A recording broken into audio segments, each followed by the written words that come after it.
everyone, this is Yusra and today we are taking you through the entire area of Jumeirah. It is an area that's really close to my heart, one of my favorite neighborhoods in Dubai. There's so much to do here, from the beach to restaurants, coffee shops, places to walk.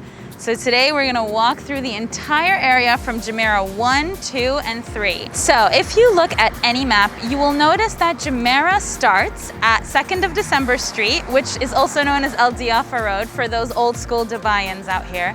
And it officially ends at Al Shif. So it is about 10 kilometers long and 1.5 kilometers wide. So it's actually a pretty small area. But for something so small, it is packed with incredible hidden gems and amazing things to do. And we're gonna walk through the entire road. Well, maybe not walk through the entire road because everyone drives in Dubai, but we're gonna give you sort of a glimpse of what to expect when you're here in this neighborhood. So one of the places we're gonna stop by now is the iconic Jumeirah Mosque. As you can see, it's like right next to it, you'll have like restaurants, supermarkets, and that's the thing about Jumeirah. Everything's kind of like really close to each other, so you do discover a lot if you're paying attention while you're driving, which is how I discover most of the things.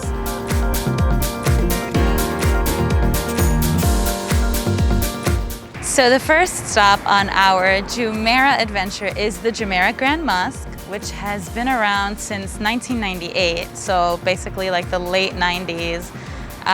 And it's one of these places where people from all over the world and even UAE residents who want to learn more about Islam, they'll come, they'll do cultural tours, they'll have sort of a breakfast with the team, and they can walk around the mosque and learn about, you know, the UAE, the Emirati life, the Islamic life, and it's just one of those massive landmarks of Jumeirah 1.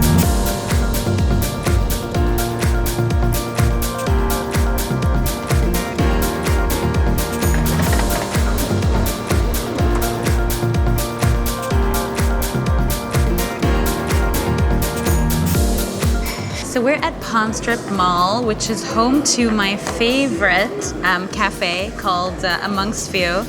It's kind of a hidden gem here in Jumeirah 1. And a few people actually know about it, specifically people who love sneakers, because it's a very like sneakerhead themed sort of place. And I think we're gonna get like a coffee, maybe a matcha latte.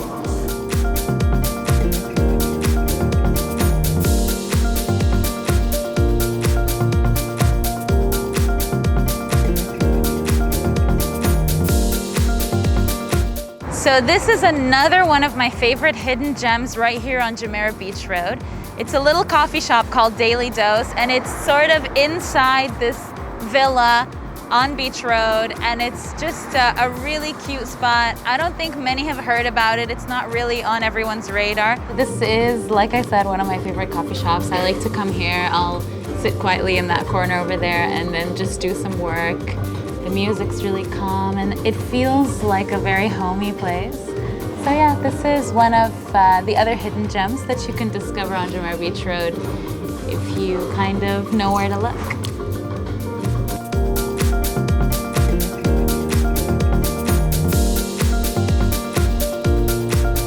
So that's Mercado Mall, actually one of the oldest and most beautiful malls in Dubai. It's actually designed after an Italian castle. And you know what? It is so underrated. It's amazing there. I love that mall. So we're about to get out at one of Dubai's super old school cafeterias called Al Ijaza Cafeteria. Now, cafeteria culture in Dubai is kind of a very interesting concept. It's popular among locals, Arab expats and Indians who love to like stop at the cafeteria, get some really cheap shawarma, really cheap tea, very like funky juices, and kind of just spend the evening. Usually when the weather is cooler, everyone just like sits outside and enjoys a night out. So we're gonna go and try and get some juice.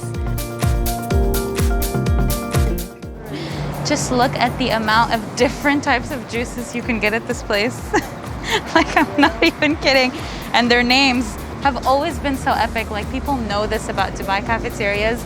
And we've always spent years making fun of names like Computer. You can order a juice named Computer, or Toyota, or Nokia. Come on, that's hilarious. Nokia. So which one do you think I should get?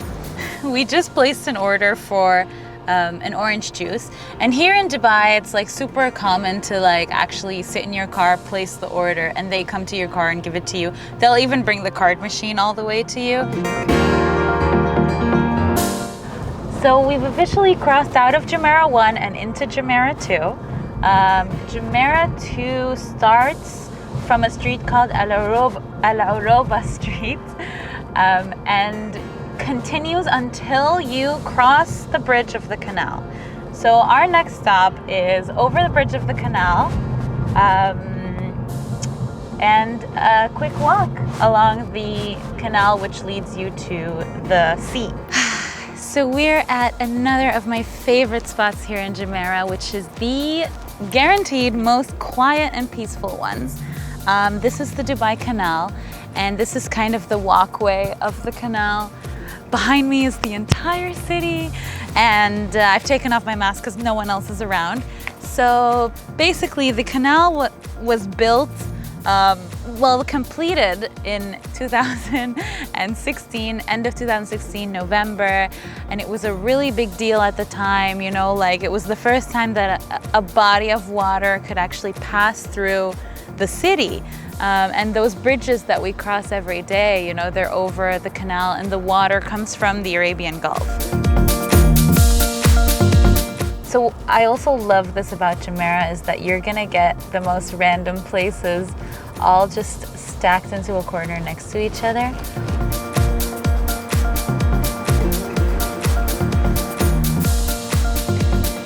So we're here at another one of my favorite hidden gems. It's called Linaloo Bombolini, and they make really amazing donuts and desserts. And it's a small, like, Australian cafe. And I also discovered it by accident, just by driving by, and I stopped and had a donut, and it was probably one of the best donuts I've ever had in my life. I don't want to exaggerate. So we're gonna order a karak flavored donut today. So let's just see how that one goes, because I've never had that one before. So we'll see.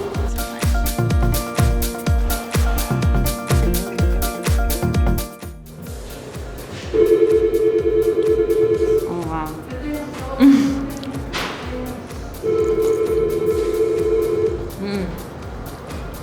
So this is actually karak ice cream.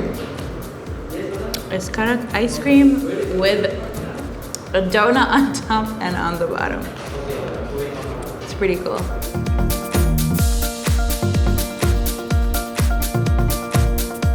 So we finally made it to Jumeirah 3, and we are at Sunset Beach, which is one of my favorite beaches along the Jumeirah Beach Road. The beach is a huge part of Jumeirah. It's actually, I think that's what kind of draws people into this area. It became popular because of the beaches, because of the beach hotels that are located along the coastline.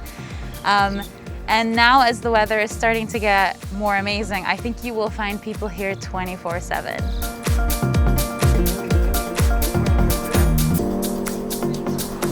Karak is just such a massive part of life here in the UAE. It's basically sort of a tea with milk, but it's done in a way, it's got like a magic touch to it. It just tastes much better than a simple tea bag in water with milk. It's piping hot, and it's just such a big like comfort drink here in the UAE. And usually when they serve it, they try and make it as bubbly as possible on the surface.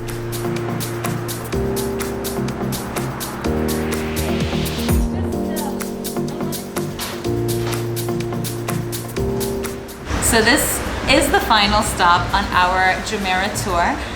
This little spot literally only seats like 15 people. It's called Mama Fry.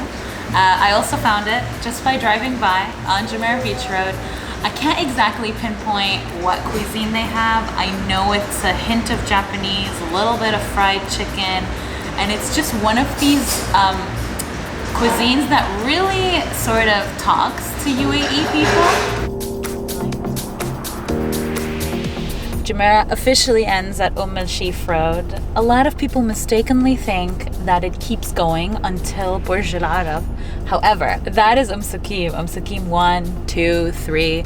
So this is the end of Jumeirah Beach Road, Sheef Road, and yeah, we are turning back to get back to my house in Jumeirah 3. But this was, like, honestly an adventure. Nothing can really explain how much I love this neighborhood. There is so much to explore, and I've only just given you the tip of the iceberg. So the moment you have time and the moment the weather gets better, I'm really urging everyone to just go out there and dig a little deeper into their neighborhood, and you might find things that'll surprise you.